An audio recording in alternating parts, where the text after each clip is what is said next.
Dëmet ekonomike dhe fatura financiare nga fatkesit natyrore janë të paimagjinueshme për vendin, por mbi të gjitha për të ardhmen e zonave të prekura.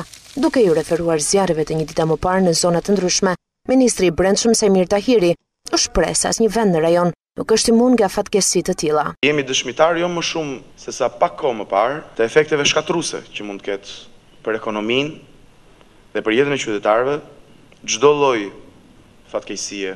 Pasojat e vetëm në ngjarjeve të djeshme me zjarret në Pyje dhe Kullota kanë pasoja shkatruese për ekonominë atë zonë, për qytetarët dhe për shoqërinë. Nga ana e saj, Ministri i Mbrojtjes Mimi Kodheli vlerësoi rëndësinë e stërvitjes së përbashkët rajonale për emergjencat, në tonë se nuk shmangu dhe disa kritika për mangësitë. Nuk na munguan gjatë gjithë periudhës stërvitjes edhe indikatorët e boshllëqeve dhe mangësive që duhen korrigjuar.